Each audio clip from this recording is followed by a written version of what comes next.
Man, we are here. We are here. We are here. It has been so much stuff going on. Ted, they're gone. Man,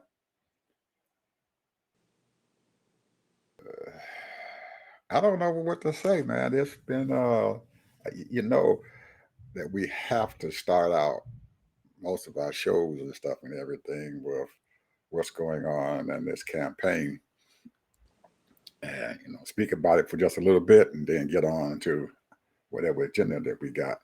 But I'm telling you, man, I feel, I don't know about the rest of the folks out there, but I'm pretty sure that it's showing up all over. When you see a black woman who is, like most people say, eminently qualified, and it seems like, man, she's taking over.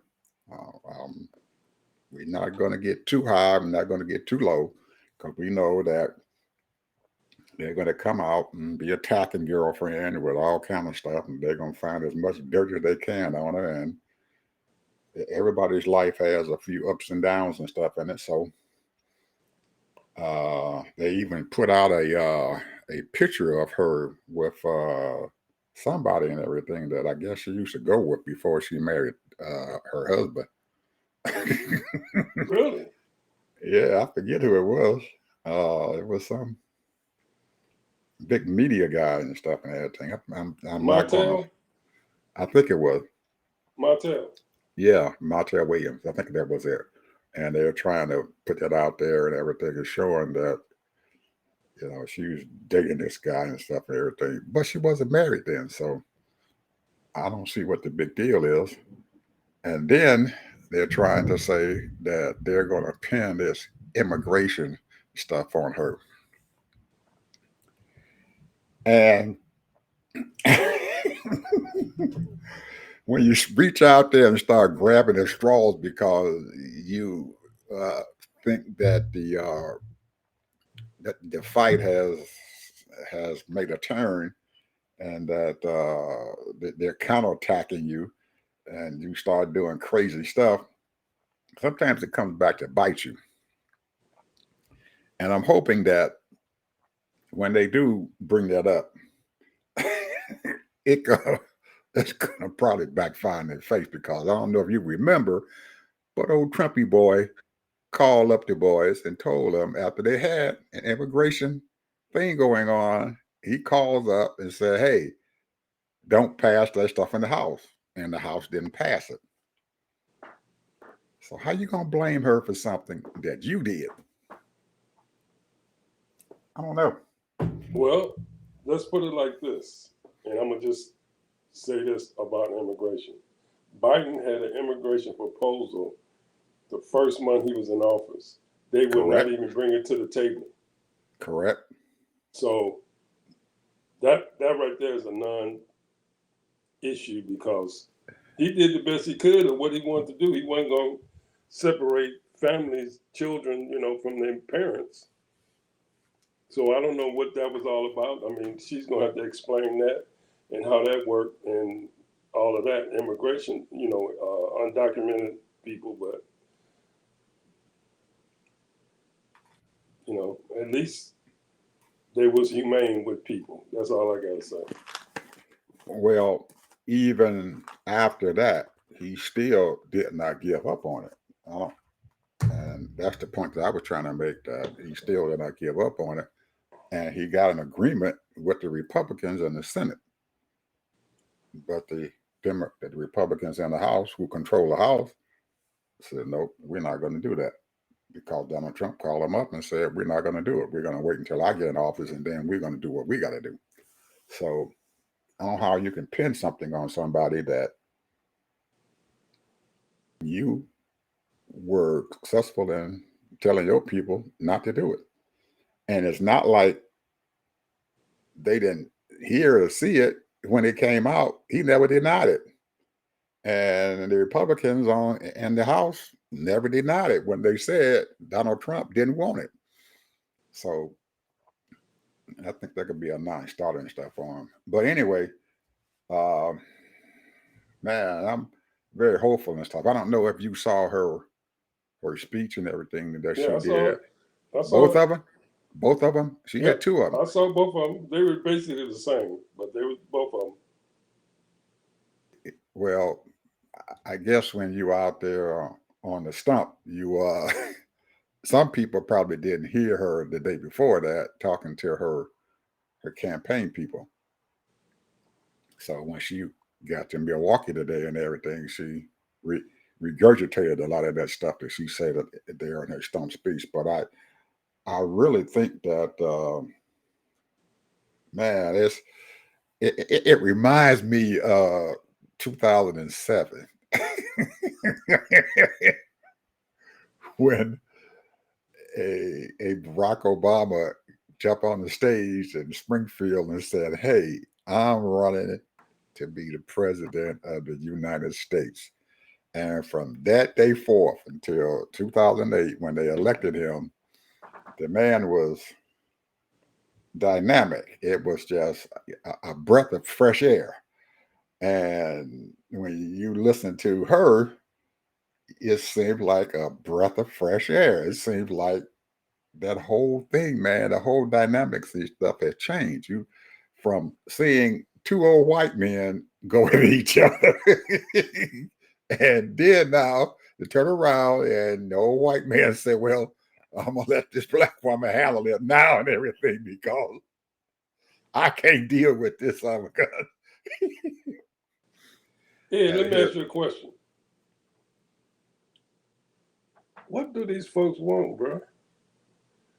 You know, I don't get it. What do these folks want? I mean, we are in a free country, and they have started a movement of they hate the government. So I'm trying to figure out, what do these people want? Do they want to change this country into a religious country that everybody has to go by their rules? Because that's not freedom. We have uh, hundreds of different types of denominations, religious groups, and what have you, that all have similar stances, but they have different philosophies. But I would say for the most part, they all get along. So I'm trying to figure out, what do these people want? Competition is competition. I'm competing against trying to get this job. If I'm the best worker, or I'm more just as qualified or more qualified, hey, I want to get an opportunity. I don't know what these people want. I really don't, because this is a free country, and they have to realize this is a free country, and they should treat it as such. You don't rule this country. All of us are Americans. Tell me, I don't understand, bro. What do they want? it's this man Ted has created a cult. Oh, come. He has created a cult, and he's got these crazy folks and stuff following him around because they like his how he attacks people. They like his demeanor, and they think that they have to protect him because right now he's their leader. And this stuff has been going on all through history. They have crazy people and stuff who stand up, and these people become their leader, and these folks just follow this crazy son of a gun through the gates of hell. They don't care. They'll follow them there.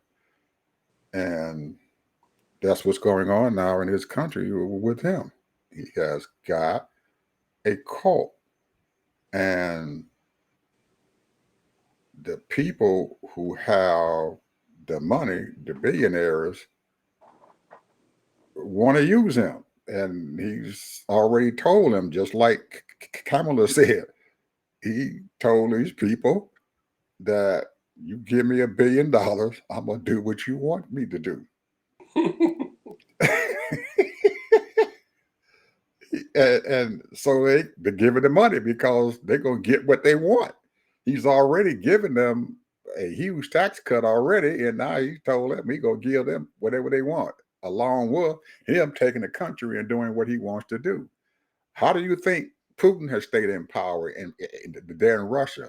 Those oligarchs have kept him in power. He has their backing because they know he's a crook and they're going to be able to make as much money as they want to make and commit as many crimes as they want to commit. And the government of Putin is not going to bother them. And Trump wants that same model here in the United States. And he's got people that are following him. Because if you look at his elections and stuff and everything, if I'm not mistaken, I don't think he has gotten a polarity of this country's votes. When he ran against Hillary, he lost the popular vote by a huge amount. But it just so happened that those battleground states that had those electoral college numbers helped him to become the president, because the popular vote does not elect the president. The electoral college does. And that's how he won. So even though he hasn't had the polarity, he doesn't have the 50%, anytime a Democrat runs against him, they have to understand that you have to win them battleground states. You don't win the battleground states, you don't win the election. Well, Wisconsin is a battleground state. Michigan is a battleground Absolutely. state. And Philadelphia. Right. Or Pennsylvania, I should say. Pennsylvania. You got Pennsylvania, you got North Nevada. Carolina. Now Arizona. Well, Nevada and Arizona, they are not those big numbers and stuff and everything. Them big numbers and stuff and everything is Florida, Ohio, North Carolina, Pennsylvania, Virginia. And now they looked into Wisconsin and everything, because Wisconsin holds just enough votes and stuff to get you over the top. Because most of the time, you know that you're going to win California. If you're a Democrat, you're going to win California. You're going to win New York, because those are Democratic strongholds, and they hold a huge amount of electoral college votes. So, and they're going to win Illinois. Illinois doesn't have, they got enough, but they don't have those huge numbers like New York and California does. And they don't have those numbers and stuff like Florida has. So if you win Florida or you win Ohio, if you're a Democrat, then more than likely you're going to have enough electoral college votes to take you over the top, because the rest of them are going to come along. But and that brings me to the point and stuff that why Biden left the campaign. He knows, just because he did this thing with Barack, he knows that these are the blue states that you hold and you own, and those belong to you. You're going to get all them votes and stuff. You're going to get all electoral college votes there. But what had happened was they brought the polling numbers to him and showed him that you are real close to losing New York. That's scary. Any Democrat, that's scary. With a Republican, you don't care. As long as you don't lose Texas, you don't lose Florida, you in good shape. If you can pull in Ohio, you're going to be fine. Because you know all those Midwestern states, they're Republican strongholds. you're gonna get all of them. They ain't got a lot of them, but all of them in the middle of this country and stuff belongs to the Republicans. They own it. You're not gonna lose it. But when he showed him that those blue states were turning purple, they got scared. That's why he left them. If he could have kept them, those strong blue states, all blue and not losing the ground in them, he probably would have still been in the election right now. Nobody wants to come out and speak the truth. They just glance over the top of it. Even though news media keeps asking them that question, they just they won't say what's wrong or why. And I don't know if you noticed it, but we haven't heard from Barack Obama yet. He ain't came out. They keep on saying he hasn't endorsed Harris yet. Yeah. He hasn't came out and said a word. Not one word has he said.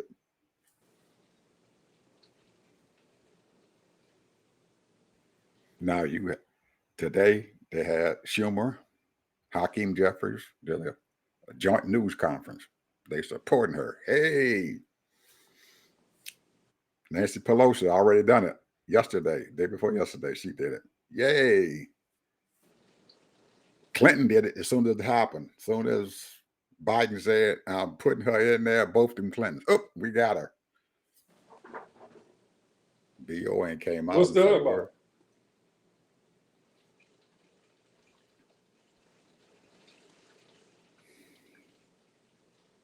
My opinion, I would have thought that he would have came out by now. But I think that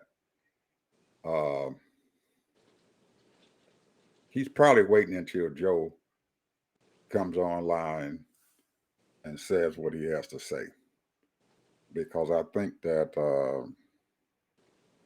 one of the real reasons and stuff and everything why, along with the polling numbers, why Joe and stuff got out of there is because he thought that Barack was going to back him up no matter what, and Joe was probably pretty pissed off and very hurt by what he came and told him. He was very hurt by it. Him telling him that, hey, you're not going to win this, and I can't support you. My opinion. I don't know if it's true or not, but that's what I think. Well, I mean, that's pretty.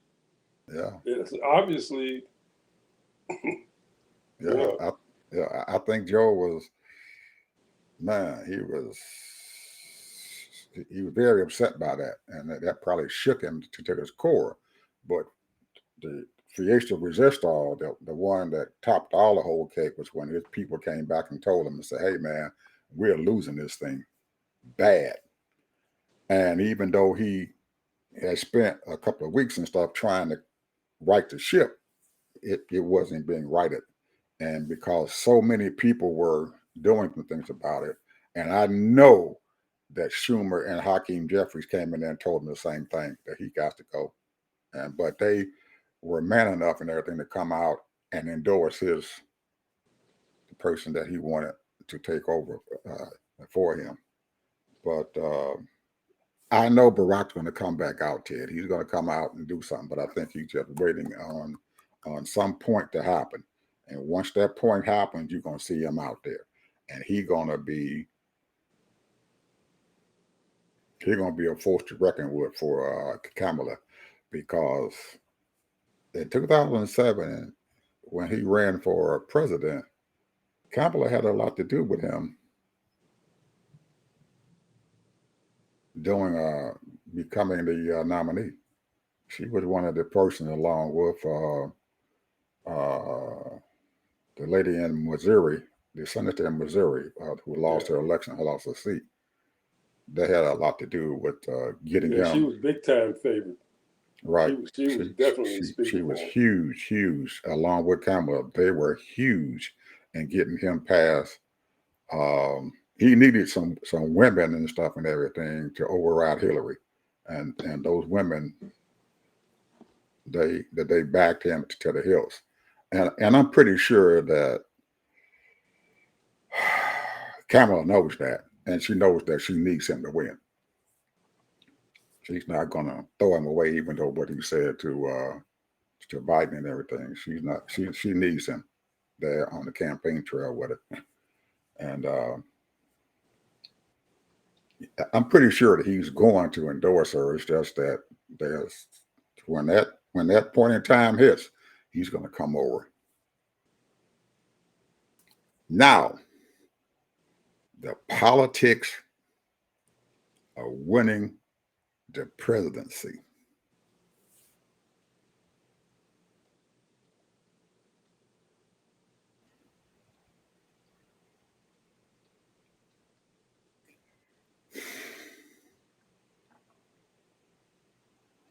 Even though Kamala has united her folks, her campaign headquarters, and all that other stuff and everything, she has a big problem that she's got to overcome. If she doesn't overcome it, she's not going to win the election. And that's them battleground states. And who she picks to be her VP candidate.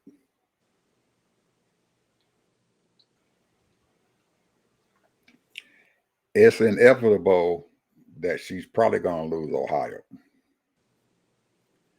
And it's probably got a real good chance and stuff that she might lose Florida too. But she can't lose any of them other battleground states. And like you just said earlier, she has to get to Arizona. She has to get Nevada. She has to get Pennsylvania. And she has to get Virginia. If she lose any one of them other states beside that, she got to win Michigan and she got to win Wisconsin. Those are important states, man. They are absolutely important. The Democratic stronghold, they're all for. Both California and New York, once she came in, immediately turned back blue again. Dark blue.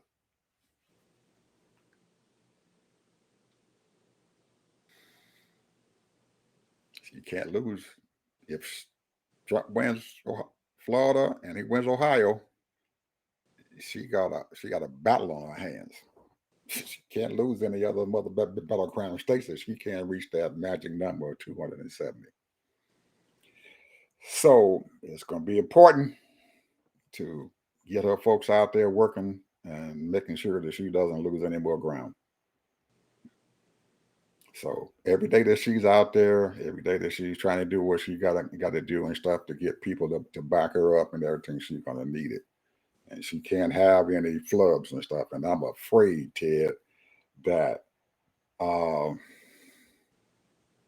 she gets into that debate and everything. Everybody thinks that, ooh, man, she gonna beat him down. She can't. You gonna do something? Well, old Trump, he battle tested now, and he's a dirty rascal. He has no scruples at all. Oh, they're gonna have something. He ain't got no scruples at all. They're gonna have something. They're doing the race card and the second generation type thing. That she's only been in this country for a few years and she's not really American. And he called her dumb as a rock. That's what he said. I'm just quoting him. He said that she's DEI hire, all that. I mean, she's done much more than him than in the government as far as her longevity, when you're talking about service. So I don't know. But anyway, let's move on, bro. Go ahead. Well, it's your thing. No, you the one that sent out your agenda first. You set this thing out first. You Well, I'm gonna matter of talk fact, about AI. Now you go talking ahead. about the Go cloud. ahead. Let's talk about AI, whatever you want to talk about. I got my Well, notes here. okay, all right. Go Well, ahead. you want me to go first? Yeah, go ahead. All right. Well, I just want the people to know: be careful with this AI. Be careful, very careful with this AI, because I done did some deep diving. I went down a rabbit hole. Okay. Now, one of the first people that got into AI, well, he wasn't the first, but I would say he had credibility, is Henry Kissinger, with Eric Smith and Daniel Hoffenlocher. These people wrote a book called The Age of AI. Now, make sure that you tell them folks who Eric Schmidt is. Well, Eric Smith is a person that's working with the government. I thought you said Schmidt, Eric Schmidt. Smith, yeah, Eric Smith. Spell the last name. SCHMIDT, not Eric Smith, Eric Smith. No, Eric Schmidt. If it's the same person I'm talking about, he SCHMIDT. he was the one of the CEOs of Google. He Well, started not this Google. Eric Smith. Oh, okay. There must be a different guy because Eric Schmidt that I know started Google. He Well, started Google in his garage with man, I forget his other guys and stuff he started with, the one that bought the basketball team and no, he didn't buy that basketball team. But anyway, him and oh man, this guy's name is on my tongue. But anyway, they started Google. So if this must be a different Eric Smith. So that's why I asked you a question and stuff. Eric Smith. I said, man, I know him. He used to be the CEO of Google before he retired. well, let's check it out, Hmm. because I didn't get an opportunity to look him up directly. But Yeah, the one I know who was Eric Schmidt, man, he was the CEO of Google until he retired about 4 years ago, maybe 5. But they were the founders of Google. Him and man, I forget this other guy's name. CEO of Google 2001 to 2011. Eric Schmidt, right? Right. Okay, that's why I was And asking the question. Is it the now same guy? his thing is AI. Eric Schmidt now Right. is into AI. Okay, now we got it. Then we got it. I was just wondering and stuff, who this guy was. Make sure that it's Eric Schmidt who started up Google. Go ahead. Yeah, and his net worth was about 8 billion. But I read one time, because I remember being on C-SPAN, and I looked him up, and his net worth had 20 billion. And then I looked it up again, and it said, and then just the other day, but now I see 25 billion. That's what his net worth is. Mm-hmm. But his big thing is AI. And now here's the thing, that what they say that they want to do with the internet, they want to use internet for AI. Like all the newspaper, they're doing that already. Newspaper articles, different things like that, to sort of kind of program the masses. And eventually, they're going to change that over, where people are going to have to sign in a special code to get on the internet. So AI is a tool. Is a tool, and what it is going it's going to be basically converted over to utilities. That's the reason why they've been called up to all of these committees, because they're trying to take control of it. And the government is about control, no matter who's in office. no matter who's in office.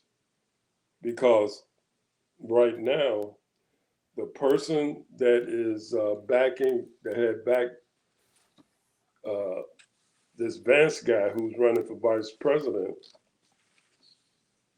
is Peter Thiel.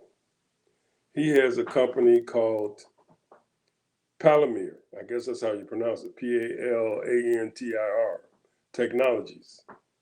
What they do is they go around and spy, and they do facial recognition, which is a form of AI. Now, both of them, well, I should say, put it like this: Peter Thiel was partnered with Elon Musk from PayPal. Peter Thiel would back Vance, and that's how he became a senator, because he backed him. And then I guess Trump took Vance because the guy probably said, "Hey, I'm gonna give you a bunch of money if you go ahead and put this guy in office," because Vance has just sold himself out to Peter Thiel.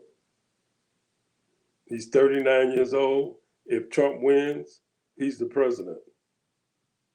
So that means he's going to get bigger contracts. Right now, he has contracts with the UK. He has contracts with America, spying all over the place using this technology, AI technology. So AI is going to be really a thorn in everybody's back, or in their computer freedom. Besides, they're gonna actually know everything, every move that you make. They already know a lot of things right now. Your phone, wherever you take your phone, they following you. But now they're going to know every move, and anytime they want any information on anybody that's suspicious or whatever, they're going to know your move. That's what this AI will do, and that's what this Palantir Technologies will do. Facial recognition. Now they wanted to use it here in America, and in some point, they use it, facial recognition. The CIA, the FBI, all of these agencies to, check people's faces to try to get whoever they're looking for. But it's not really out there that people is using. And the thing is that in a way, you sort of kind of like, you want it to be done, but you don't want it to be done because you want people to be free. Most 90%, 85% of the people in this country are just working people, minding their own business, trying to enjoy their life. But then you always had this criminal element. You had these people that's out to, rob banks, rob stores, all kind of things that they want to do. So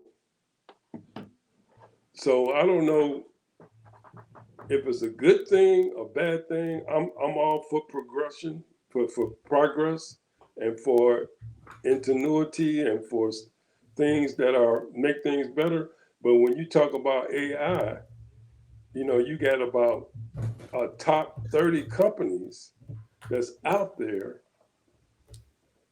and then you have this major company that's the shares, Nvidia. They got their shares is $1,400 a share, and it's as far as capitalization, $3 trillion. So is it a scam in the stock market, in the brokerage houses? Because right now it's $1,400. Why? What is it? What? They're not producing anything. They're not making anything. The only thing they're doing is, to a certain degree, it has some functions. Like if you want to write a article, it'll sort of kind of assist you with that, or you can use it for looking up different things. There's all kind of things you can do with AI, but The thing is not. It's going to make people less educated, really, because you're going to be depending on AI. Because if you want to say, oh, let the AI do it, all you got to do is, and then boom, there it is. Your paperwork is done. But it don't mean that it's correct. It's just like you have these AI as far as self-driving cars. We don't even know how many people has been killed self-driving cars because they don't report it all the time. We don't know. You know, one of the people that died on a self-driving car, supposed to have been the person that the ship, she was the owner of the ship, one of the part owners of the ship that crashed into the bridge. And they say that she died because her car, her self-driving car, ran into the lake, and she died, ran off the bridge. So the bottom line is that technology is growing fast, and people need to take a breath and learn before you sign up for everything and anything, because you don't know because they're going to get all your information all the time. They already got a lot of your information already. They already know where you're going. If you got a cell phone in your hand, they know where you're going. If they want to find out about you. If you're on the internet, they can always track you and what you're doing and what you're looking at on the internet. If you're watching TV, they know what you're doing on what you're watching on TV. So your freedom has been diminished. Somebody's always following you. If they want to, because they got data, stored up data.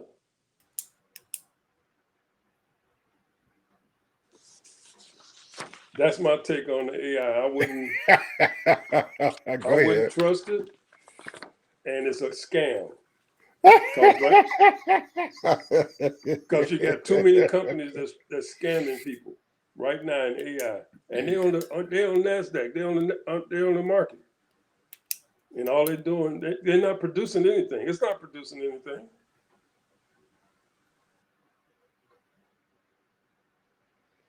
No creativity, because all they're doing is gathering information what other people have thought about or done. So they're not really producing anything when it comes to these writing a script. You can put in there, and that thing will write a script for you, man, for a movie. What creativity is that?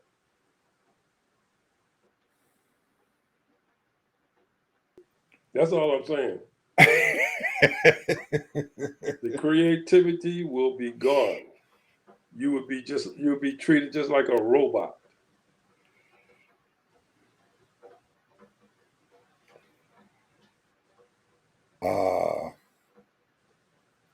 Artificial intelligence.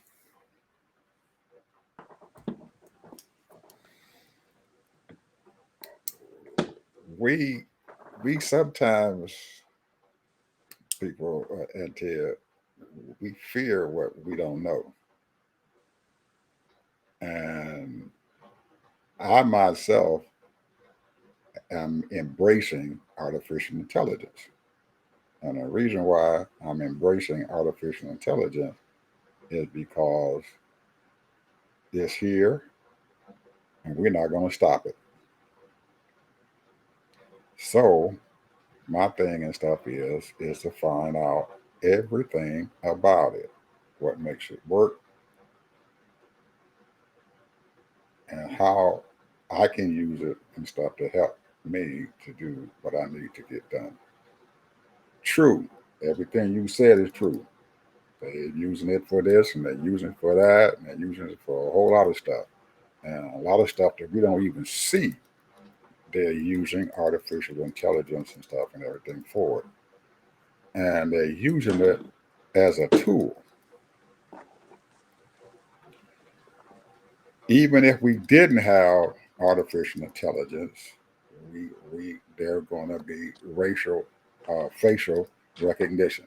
They've been using that for a long time. China has been using it for at least 10 years and stuff now, recognizing all the billions of people and following them and seeing what they're doing. And a lot of people and stuff here, you're right, are afraid of this stuff, man. That it could be, um,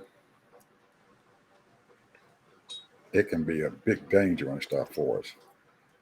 We've already started seeing artificial intelligence in politics.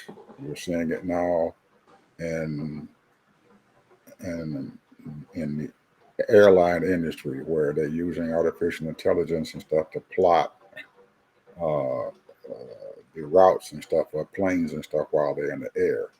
They're using artificial intelligence and stuff right now in the air traffic controllers and stuff. They're using it for tracking planes and finding out where they're at and what time they're going to be here, be on their arrival and stuff. How they can uh, monitor what the heck going on using artificial intelligence. And you're right, they're using it in cars to let the car to have driverless cars. Driverless cars are the future. They're here. It is going to happen. So we're going to have to embrace it. That's my take on this whole thing. That we have to embrace artificial intelligence. If we don't embrace it and stuff and everything, it's going to run over us, and that fear is going to become even worse. You're right. They're using it to write scripts in movies. You're right. They're using it in creating movie scenes, artificially creating movie scenes. You're right. They are using it in everything to create videos that are not real. They're using it to create images that aren't real.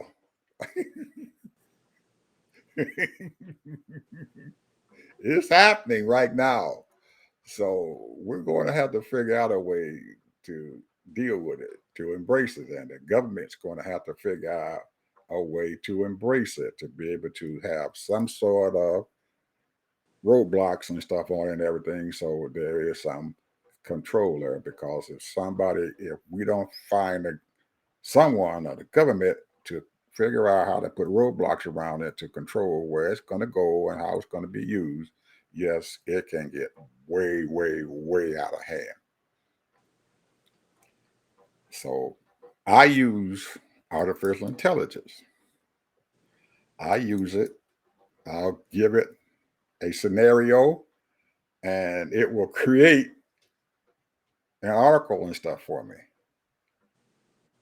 But there's one thing that will be missing from that article.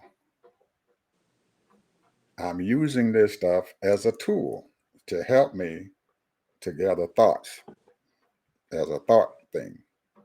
And I'm telling it to say, hey, this is what I'm thinking about. So it's going to go out and give me some variables as to how I can make this thing better. And that's how most people and stuff are using it and everything as a tool to make something better. But even though it's writing a script or it's doing a screen set and stuff on a screen and stuff for a movie, you have to have that human element in it to make it real.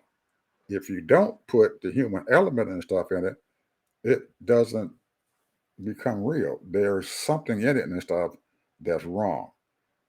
And you can't let artificial intelligence has no emotions. When you're looking at a movie and stuff, and you've taken a script and stuff that artificial intelligence has put out there, you're not going to have any emotions and stuff in it. You're not going to have uh, that sincerity that you see in different actors. Artificial intelligence can't reproduce Denzel Washington and how he acts. You can't do it. You have to put that human element and stuff in it, and that's what is missing and stuff out there, and that's what a lot of people are think that it's going to happen, but it's not. You got to have that thing in there. So most of them are using it as a tool, and they're using it and stuff to help to improve what you want to improve in your life, and that's how I see it. Let me Not give you an example. One of the most simplest things that the corporate world have gotten into: customer service. to what? Customer service. Right.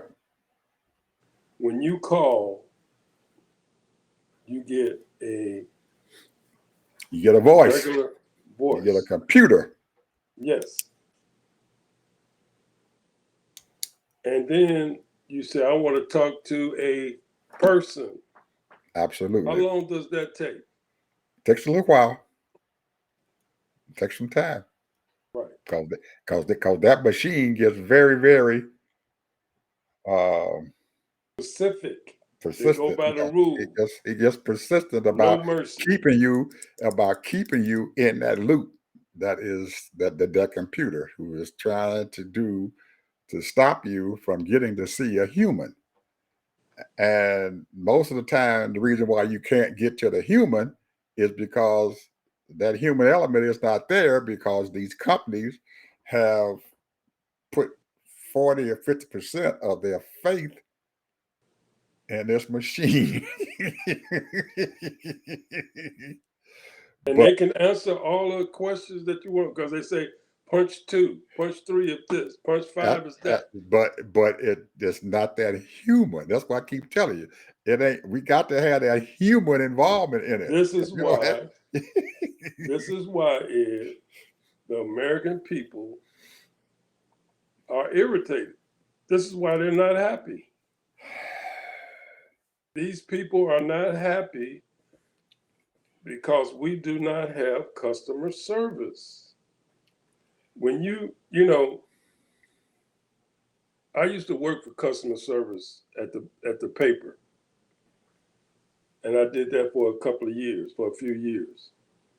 And you would answer phones and see if they got their paper. One of the best jobs I ever had was customer service. And then, of course, I moved myself up in different positions and what have you in the department. But the bottom line is, when you're sitting down and you're talking to a person and you're giving them customer service and you're giving them the right words and to calm them down because they didn't get their paper or their paper is wet, or the person threw their paper in a place that they didn't like, you can sort of kind of calm that person down and explain to them and let them know, no problem, we'll give you a week's free paper.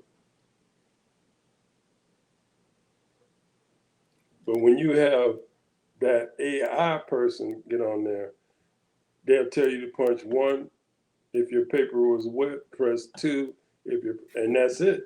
And they'll have a person come out and deliver their paper. But you're not going to get that customer service, and you're not going to get that person that's going to say, hey, we're going to give you a week's free service because you're so upset. So that person now is mad because now here it is 8 o'clock and they still haven't gotten their paper. And they're getting ready to go to work and they haven't read their news. But that's the same thing in almost every business. People got things to do and they don't talk to a person to get satisfied.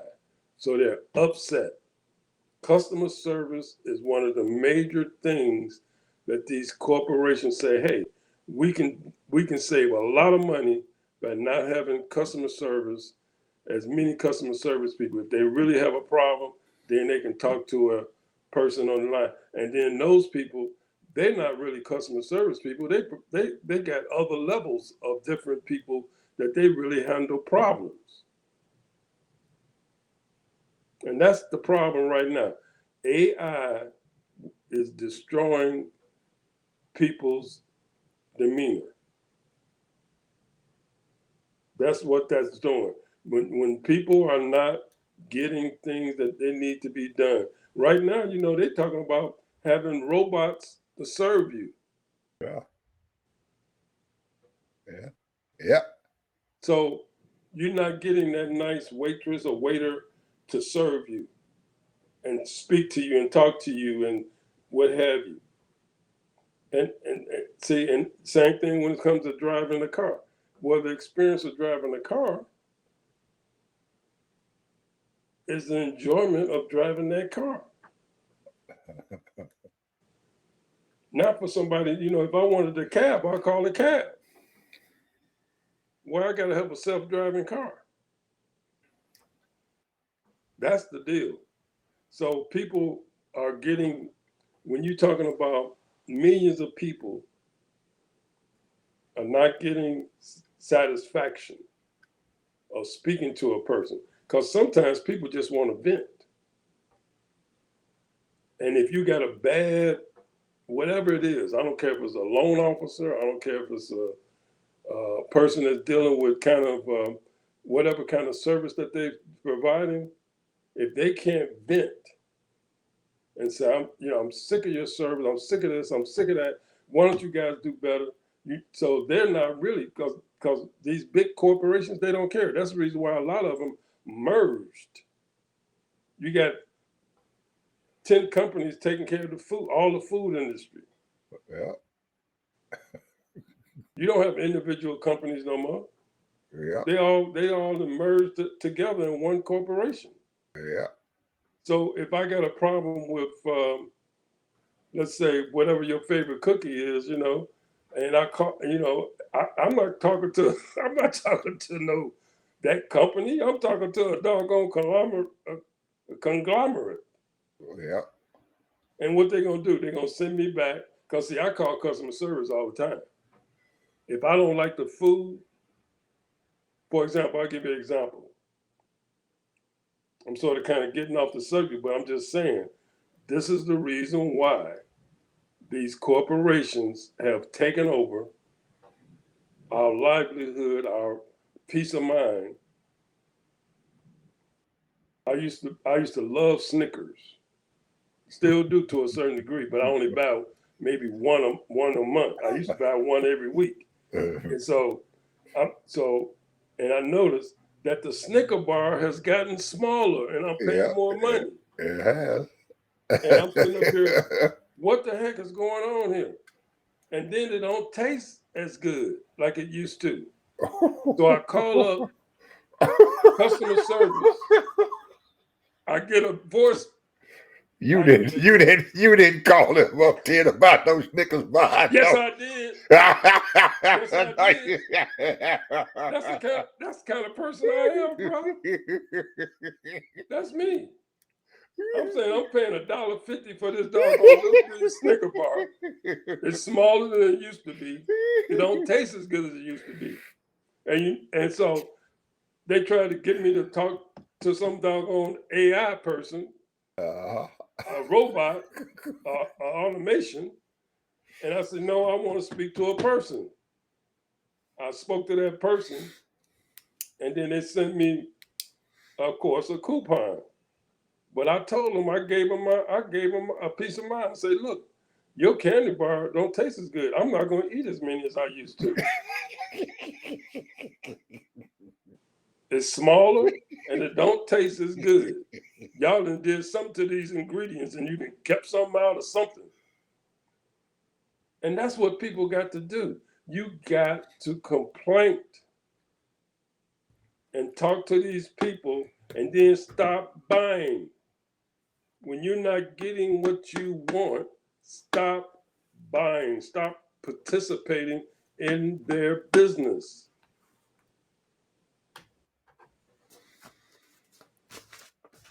And then these corporations will get the message because you keep on buying. You keep on buying. Potato chips went from $2.50 to $4.50. You still buying potato chips. Mm-hmm. They still selling them. Why are you buying potato chips for coming off the shelf, and all you getting is air? They coming off the shelf. That's what I'm saying. So and people get upset and they're irritated. They're not happy. But they still selling. That's because people buying them. Right. Why you keep buying stuff when you know you get ripped off? Because they are not like you, Ted. They are acceptable. They have programmed them to take what they give them, and they are happy with it. They're not happy. Yes, they are. They're happy because they continue to buy it. If they wasn't happy, they wouldn't buy it. But they complaining. It doesn't matter. They're still buying the product. They come out the store and they say, I spent $75 more than I wanted to spend. I walked out of the store and I spent $75 and I got 2 little bags. That's what I'm saying. But I'm still going in that store and I'm buying it. So let me tell you, I bought a pizza that it used to cost me $2.50, and that thing was huge. Right. Now it costs me $4.50, and it's half the size. Half the size, right. You know I called. Yeah. And they're buying it. They got customers. I stopped buying it, bro. And buy it. But that's you. They got other customers. Because Ted don't want to buy it, they got 50 other people who bought it. So they don't care about Ted. That's what I'm trying to tell people right now. Don't buy it. They don't care if Ted don't buy it. They got 50 other people who bought it. You're being gypped. And they're happy with it because bamboozled. They continue to go back in there and buy it. As long as they continue to go and buy it, Ted, it becomes a norm. Now, your AI, people who answer on that phone and stuff, there's going to come a day, Ted, pretty quick, where you pick that phone up and you're going to talk, and that person behind that thing is going to sound absolutely human. And he's going to be a program AI. That's how good they're going to get. Okay? Just wait. You'll see. You can trick them up. Yes, sir. I'm going to learn how to trick them up. No, you're going to trick them up because they're going to know all the tricks in the world because they are what? Artificial intelligence. Well, I'm telling the people right now, stop being upset and taking your frustration out on other people. And I think one of the reasons why you have road rage right now is because people is pissed off. If you have a problem with your phone, you get upset. Mm-hmm. And then you call customer service, you can't get nobody, you get a recording. Mm-hmm. Now, we at the end of our show, Mr. Harvey, but you had an agenda item and stuff that we're going to be talking about the next time. Woo, yes. Bitcoin and cryptocurrency. Now, that topic is almost as horrible as AI because it ain't. I can't touch it. It's on a computer screen. Digital money. That's almost worse than AI. I'm still trying to figure out. I'm still trying to figure out. You got to get Bitcoin. Who's taking the money? Yeah. They're making money off Bitcoins. A little Bitcoin is what? $59,000? What coin? What they doing with the money, Ed? That's what I'm trying to figure out. Hey, it's coming, Ted. It's here. It's coming. These banks and the governments and stuff. I got some They stuff on that they're already, bro. there are countries and stuff right now that the only currency they use is these Bitcoin stuff or cryptocurrency. That's it. And if you come into their country, if you ever had no Bitcoins or no cryptocurrency, you can't buy nothing there. Okay? It's BlackRock got coming. 5% of investment in Bitcoin. It's coming. It's coming. But I got something for you, boy. I got something for you on the So, Bitcoins, bro. yeah, And that man. cryptocurrency. I can deal with artificial intelligence, but this crypto and Bitcoin, I haven't got there yet. I'm headed that way, but I ain't got there yet. I can't. I don't know. I'm gonna have to figure out how to start mining my own coins and everything because that anytime man create something, there's always somebody who's sitting there in the background trying to figure out how to exploit it and make money. Oh, they didn't exploit it already. I ain't gonna go into it right now, but they've been Yeah, that's what exploiting I'm it for saying. years. A man that made it, and they're going to exploit it. But the sad part about it, or the good part about it, that some people might say, is that it's going to still come. People are going to start using Bitcoin, and the more and more and more people who use it, the more it becomes mainstream. I'm gonna say this story right here. So I'm going through YouTube. This guy comes on. McDonald's don't have no cash. Okay. McDonald's don't have no cash. And I'm saying, what are you talking about? McDonald's don't have no cash. He said, McDonald's is running out of cash. So they started selling $5 menus. Now you know McDonald's don't sell no $5 menu. I mean, that kind of thing, because Taco Bell sold it, and Burger King. So McDonald's started doing $5 menu to I think you get a hamburger, some fries, some soda, and you even get some what do you call those? What do you call those things? The little nuggets. Chicken nuggets. Chicken nuggets for $5. You get all of that for $5. Mm-hmm. So I'm thinking, I'm saying, well, what do you mean that McDonald's is running out of cash? Because see, the thing is, they say they trying to be cashless. You remember the deal when we talking about paperless? Mm-hmm. That's why when you come in there, you got your Apple Pay, use your phone, click it, Yeah, you paid your bill on your yeah. phone, or Google Pay. And that's where they're trying to get to right now. That That's you do not have to use cash. cash at all. None And whatsoever. in some stores right now, you go to the store, I'm sorry, we don't take cash. Mm-hmm. Hey man, it's coming. It's become mainstream in just a little bit. Just a little bit. Just wait. All that stuff that we just talked about and what we getting ready to talk about, it's going to become mainstream. So all those people who are in that underground economy, they're dealing in cash business only.